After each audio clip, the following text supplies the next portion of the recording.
ومن سيئات أعمالنا من يهده الله فلا مضل له ومن يضلله فلا هادي له أشهد أن لا إله إلا الله وحده لا شريك له وأشهد أن سيدنا محمدا عبده ورسوله لا نبي بعده اللهم صل وسلم وبارك على سيدنا محمد عدد ما في علم الله صلاة دائمة بدوام ملك الله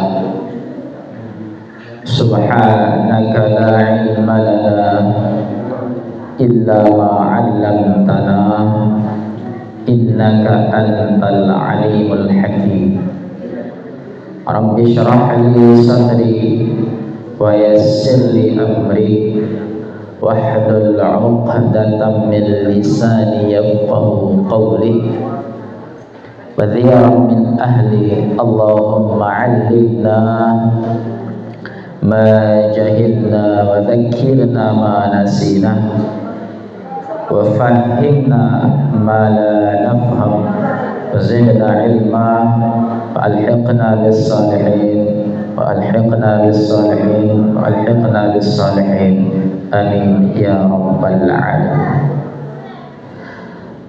Bapak Ibu yang dimuliakan Allah Subhanahu wa taala.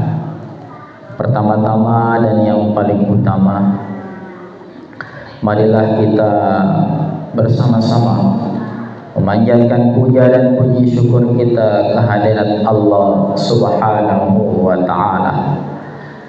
Pada pagi hari ini Allah telah memberikan kita kekuatan, kesempatan untuk hadir sebagaimana biasa dalam kegiatan pengajian bulanan sekaligus silaturahim Bapak Ibu wali santri dengan keluarga Pondok Pesantren Tahfizul Quran Rahmatan lil Alamin. Salawat beriring salam semoga tetap senantiasa terlimpahkan dan tercurahkan kepada suri tauladan umat manusia baginda Nabi besar Muhammad sallallahu alaihi wasallam. Berkat tetesan darah dan keringat yang dikucurkan serta hikmah-hikmah yang ditinggalkan, nur-nur yang dipancarkan, kita dapat mengecap manisnya iman dan Islam. Bapak Ibu yang dimuliakan Allah Subhanahu wa taala, meneruskan pengajian bulan lalu yang disampaikan oleh Al-Mukarram Al-Ustaz Irwandani Eskoti dengan kitab yang sama, kitab Bulughul Maram. Kali ini kita akan memasuki bab al-birri was-silah dengan nomor hadis 1493. A'udzu billahi minasyaitonir rajim. Bismillahirrahmanirrahim. An Abi Hurairah radhiyallahu anhu qala, dari Abu Hurairah semoga Allah meridhoinya berkata, qala Rasulullah sallallahu alaihi wasallam, Rasulullah sallallahu alaihi wasallam telah bersabda, man nafasa an muslim kurbatan min kurabid dunya nafasallahu anhu kurbatan min kurabi yaumil qiyamah. Apa kata Nabi? Man nafasa, siapa saja yang melepaskan an muslimin kurbatan, kesusahan bagi saudara muslimnya,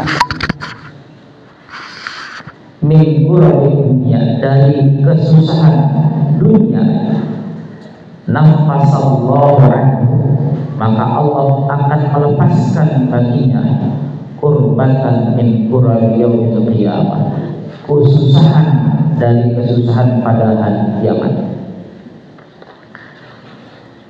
Jadi pendeknya ada perintah dari Rasulullah SAW untuk kita melakukan pertolongan, memberikan pertolongan dengan melepaskan, kalau tidak bisa seluruhnya, setidaknya sebagian daripada kesusahan yang sedang dialami oleh saudara semuslim kita.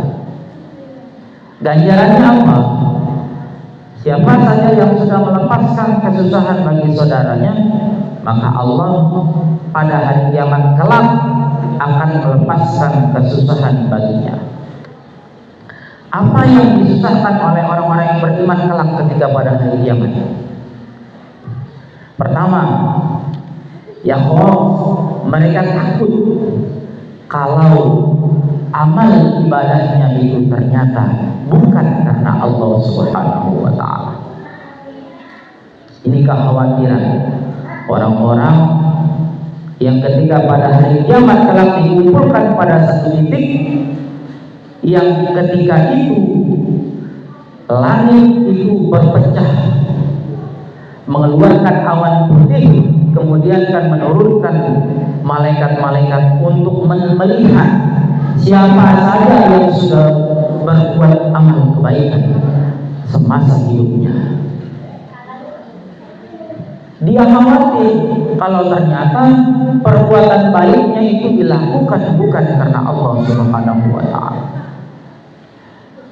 Lalu kekhawatiran yang kedua, pada hari kiamat kelak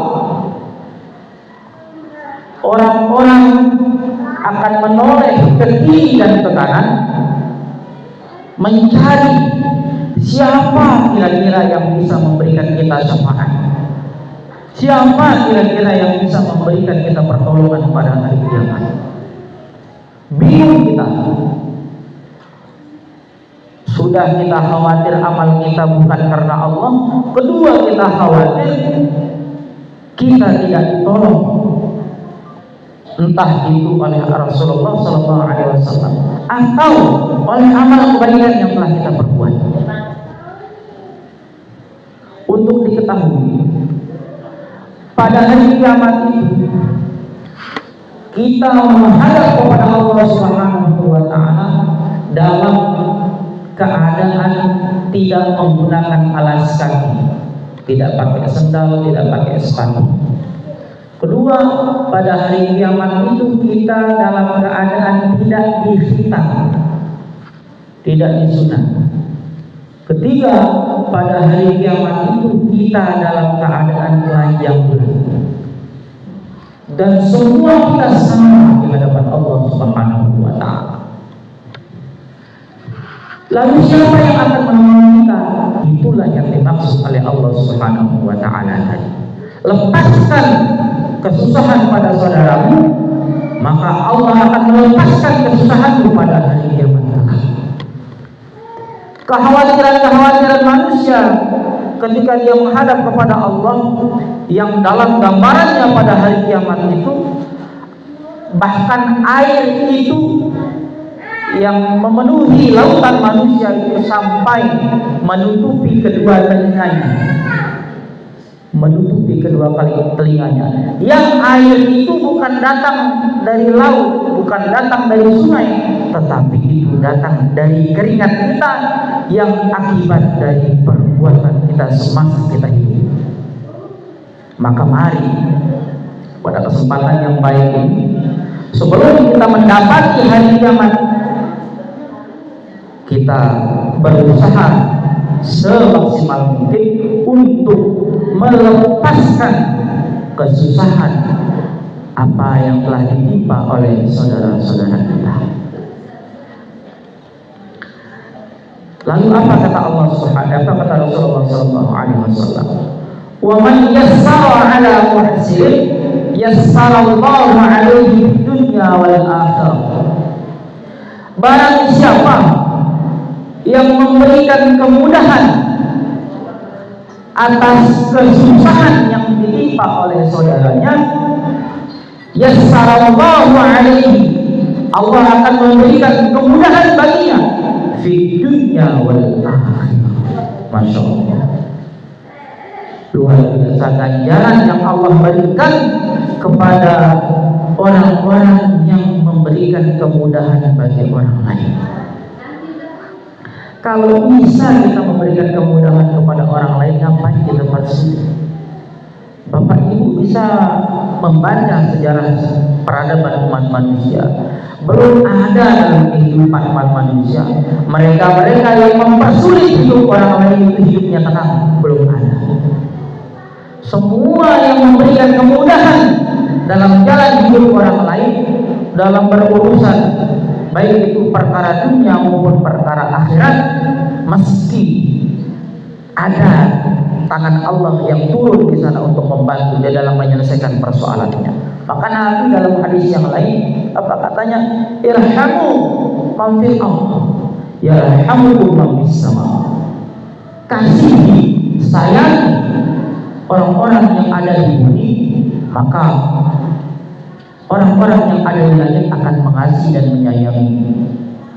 Untuk diketahui, saat tangan kita itu memberi, saat tangan kita itu menolong, seluruh penduduk langit itu berebut untuk bagaimana memberikan balasan yang lebih baik bagi orang-orang yang telah menolong saudara-saudaranya yang ada di bumi.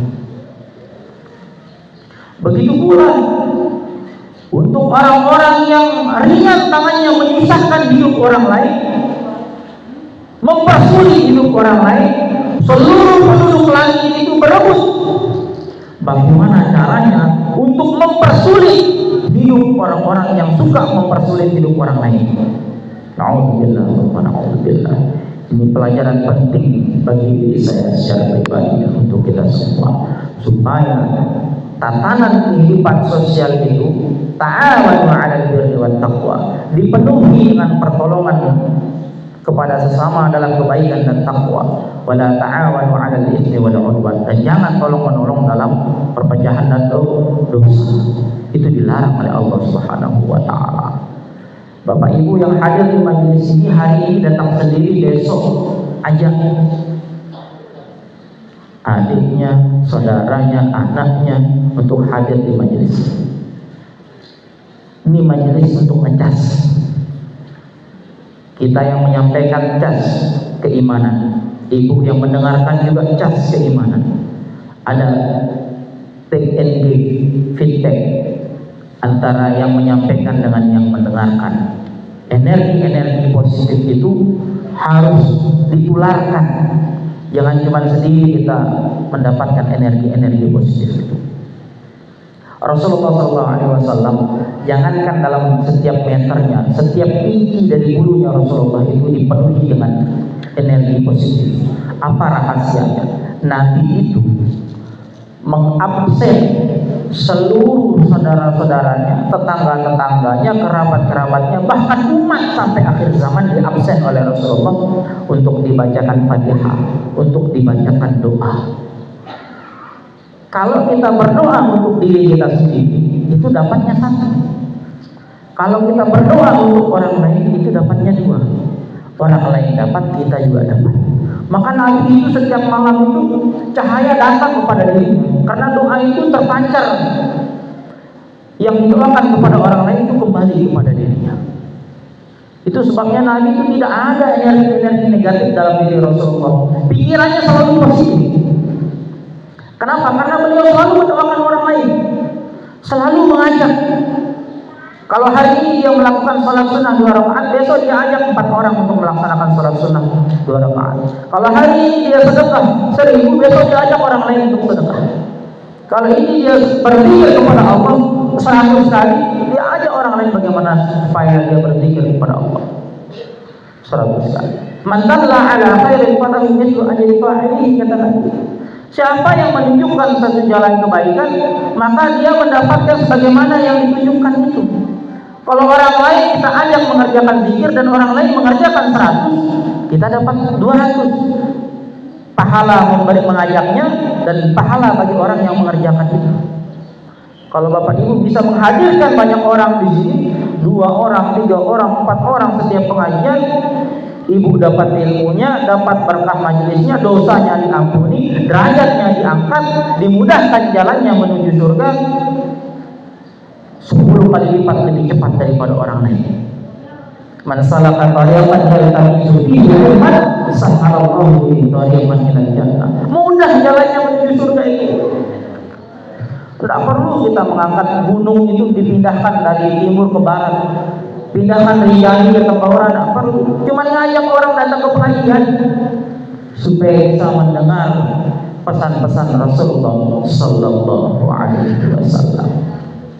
Jadi orang-orang, kata Nabi, man yassara ala mu'sir yassarallahu alaihi fid dunya wal akhirah, yang memberikan kemudahan bagi hidup orang lain, maka dia akan dimudahkan di dalam menjalani kehidupan bahtera di dunia maupun di akhirat. Wa man satara musliman, siapa saja yang menutupi aib orang lain, satarallahu fid dunya wal akhirah, maka Allah akan menutupi aibnya di dunia maupun di akhirat. Beberapa minggu yang lalu saya mendengar pengajian dari Habib Umar yang beliau menulis sebuah kitab. Apa kata beliau? Dosa orang yang mengumbar aib orang lain itu betapa luar biasanya. Dia paling depan masuk surga, masuk neraka. Kalaupun dia masuk surga, dia masuk surga di bagian yang paling terakhir. Itu sudah bertaubat. Bagaimana kalau dia belum bertaubat? Orang yang mengumbar aib orang lain dan dia bertaubat masih menduduki tempat paling terakhir untuk masuk surga dan paling depan masuk neraka. Itu berbahayanya kita mengumbar aib orang lain. Maka ganjaran orang yang menjaga dengan rapat, menutup rapat-rapat aib orang lain, itu ganjarannya aibnya juga dijaga oleh Allah Subhanahu wa ta'ala. Ada orang yang dosanya begitu besar, banyak sekali. Banyak dalam sebuah kitab dikisahkan, banyak. Kalau bisa dilihat seluruh gunung di Indonesia digabungkan, begitulah dosanya, saking banyaknya. Tapi ada satu kebaikan yang dilihat oleh Allah Subhanahu wa ta'ala, yang kebaikan itu membakar seluruh keburukan. Apa itu?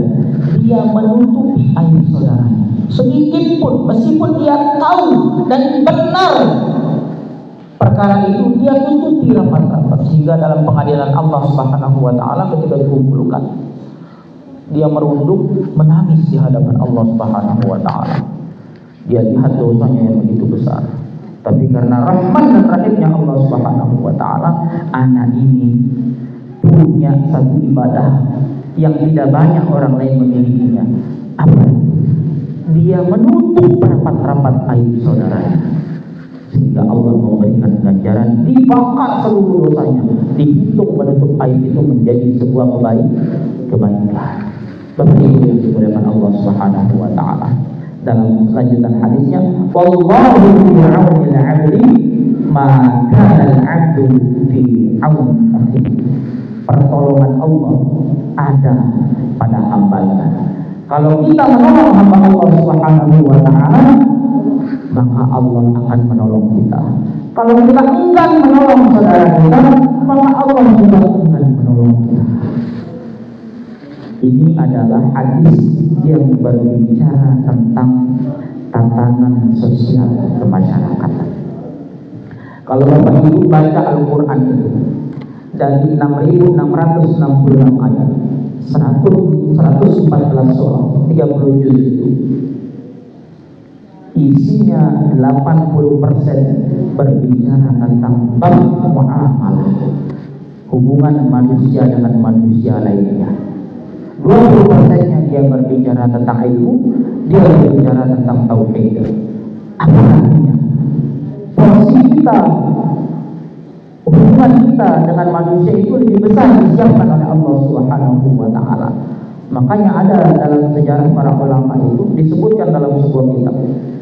Apa katanya? Kalau dosamu kepada Allah Subhanahu wa taala, kamu ambil air wudu, putar tasbih, ucapkan istighfar 3 kali. Setinggi gunung dosamu Allah ampuni. Seluas bumi lautan dosamu Allah ampuni. Tapi hati-hati, sekali kau menggores hati manusia, di depan dia bilang aku maafkan kamu, tapi di belakang belum tentu. Banyak orang yang masuk neraka itu sebab karena dia berurusan dengan sesama manusia. Banyak orang masuk neraka itu karena dia itu mengabaikan, tidak menolong saudara. Ini berbahaya. Rasulullah itu hadir untuk membunuh seluruh kebiasaan-kebiasaan, seluruh tradisi-tradisi yang itu menempatkan orang kaya makin kaya, orang miskin makin miskin. Itu dilarang.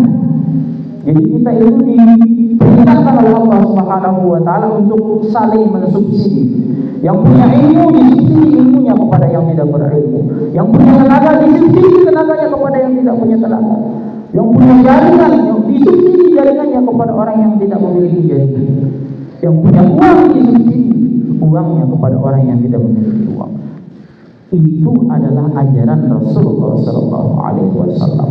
Maka sekali lagi ini untuk diri saya dan kita semua, agar bagaimana kita itu sama-sama saling bahu membahu, saling tolong menolong, yang sedikit sama sedikit. Kalau bisa kita berbagi, kenapa tidak? Kalau kita bisa saling tolong menolong, kenapa tidak? Ini tujuannya untuk kita dan anak-anak kita di masa mendatang. Kita dihadapkan kepada persoalan anak-anak yang hidup individualisme. Anak-anak kalau sudah pegang HP sudah lupa dengan saudaranya yang ada di kanan, di belakang, di kiri. Ini penyakit. Jangankan anak-anak, ibu-ibu, ina-ina kalau sudah pegang HP, nomnya totang ada buat desa, nomnya totang ada di pangteng kiri kanan, dia harus setulung. Itu penyakit itu. Lamin berdoa pak Habib birunan, ya Allah, bla bla bla bla bla, untuk pangangkang sejadah, no bawa 2 menit, panas kulit. Sebentar kalau di atas sejadah sebentar sekali, dia berdoa, dia menangis, dia HP. Kalau kita bisa satu buku dia tulis doanya. Zaman sekarang memang begitu, dia berdoa di Facebook untuk apa coba kira-kira itu? Dia berdoa di WA, dia berdoa di apa? Tapi pas menghadap kepada Allah, doanya pendek sekali. Ini penyakit, dan anak-anak kita itu mencontoh itu. Mencontoh itu, ini penyakit. Tugas dan peran orang tua itu memutus mata rantai itu supaya HP ini hanya dijadikan sebagai alat untuk mendapatkan informasi penting, untuk mendapatkan ilmu, bukan menjadi alat lamin noda HP itu telas. Anak-anak sekarang berani bilang makan dari pagi sampai pagi lagi, tapi jangan sampai dia tidak pegang HP. Ini penyakit. Kehadiran pesantren itu memutus mata rantai. Anak-anak ditradisikan untuk memegang kitab. Anak-anak ditradisikan untuk memegang Quran. Anak-anak ditradisikan untuk memegang tasbih. Anak-anak ditradisikan untuk menangis di atas jalan. Anak-anak ditradisikan untuk dulu mendengar pengajian. Jangan mendengar macam-macam. Bapak Ibu boleh uji nanti. Anak-anak kami ini meskipun rajin di pesantren, Bapak Ibu boleh uji. Ketika di pesantren baru mulai pengajian, apalagi subuh 5 menit sudah ngorok. Ini anak pesantren ini, bagaimana anak yang bukan pesantren? Coba kalau pegang HP dari selesai isya sampai jam 12 pun sanggup. Saya punya grup santri khusus yang anak-anak itu ada di dalamnya grup itu, yang khusus nyetor, simaan dan lain sebagainya. Waktu libur Kita coba melakukan testimoni. Coba chat. Dari selesai Isya saya lawan dia chat Bu In. Sampai jam 12 masih belum HP. Waktu pengajian di pondok, selesai Isya ditangani sampai jam 9. Setengahnya itu sudah sampai Pulau Kampung mana. Entah sudah berapa mimpi yang sudah dibawa di kepalanya. Ini masalah yang harus kita selesaikan sama-sama. Seluruh stakeholder yang berperan penting di dalam mendidik, membina anak-anak ini harus bekerja sama. Tidak bisa dibebankan hanya kepada orang tua saja, tidak bisa. Tidak bisa dibebankan hanya kepada guru saja, tidak bisa. Tapi dibebankan kepada semua. Saya lahir dari tahun 90-an. Dulu waktu saya kecil, lamin tutokal tandeker. Ada orang tua lewat, waktu azan, ya sini itu, ya pelentong tuh, ya apa tuh kayak kayu, nubi yang tutokal tandeker, nomto tegas maghrib, peleng tuh lombok maghrib desa masih nongkrong, masih dia nongkrong maghrib. Dan itu semua masyarakat itu tidak boleh kita duduk. Saya tahun 90-an, dan makanya kita ini tidak ada yang berani duduk di deker-deker waktu zaman saya ini, karena semua masyarakat marah kalau lihat kita duduk masjid ngaji. Tutah sekarang kalau ada anaknya yang dimarah gara-gara disuruh pergi sholat oleh orang lain, apa paling nyamuk urus anak mesa, urus anak kaku. Sekarang begitu Bu. Dahulu kita zaman kecil itu, kita jam 5 itu sudah dikejar pakai kali. Ngaji persiapan maghrib masih lama. Teman jam 5 sudah disuruh pergi.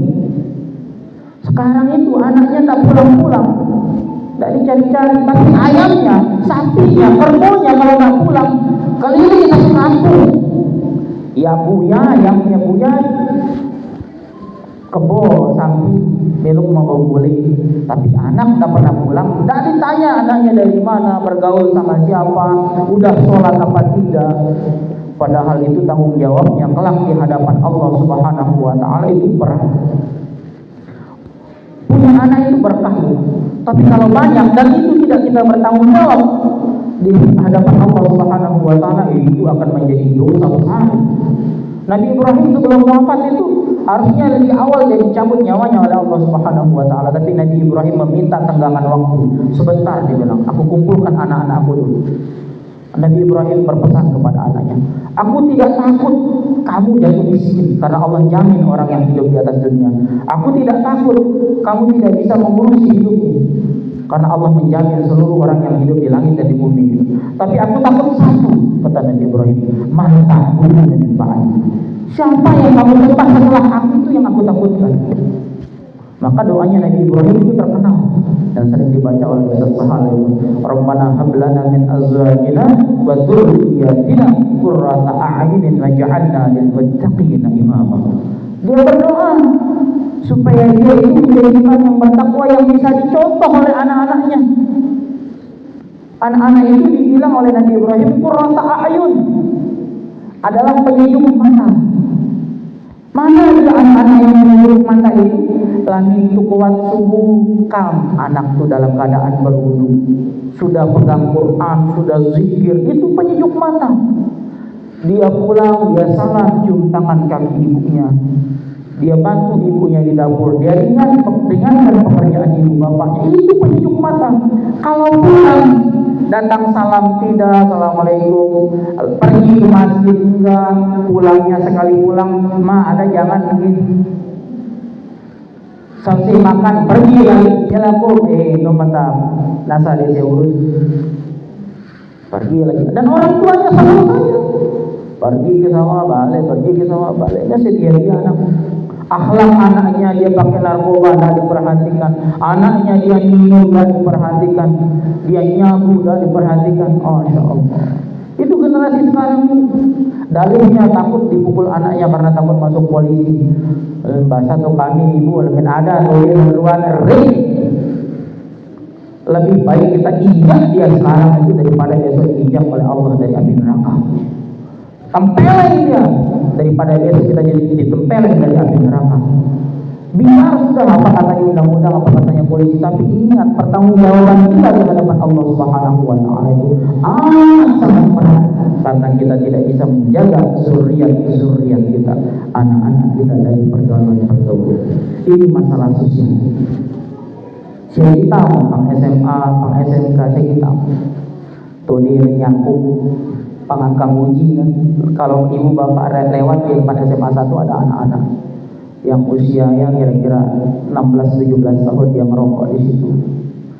Ada juga kemarin yang sempat berkasus ditemukan minum, ditemukan jualan narkoba dan lain sebagainya, ada itu.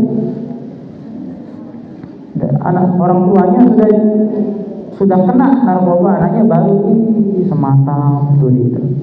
Sudah ketangkap baru sematang. Sebelum ketangkap, saya pikir dengan bergaul, saya pikir dengan bekedek apa. Itu harus diperhatikan oleh orang tua. Makanya Nabi itu kalau anaknya bodoh tidak pernah marah Nabi. Tapi kalau anaknya tidak sholat, Nabi itu marah. Waktu Nabi sampai di sini kalau dia tahun dan dia tidak sholat, pukul. Apalagi kan ada suami anak nongkas sembahyang, dia punya anak, dia punya istri dan dia tidak sholat, orang tua masih punya kewajiban untuk mengingatkan itu.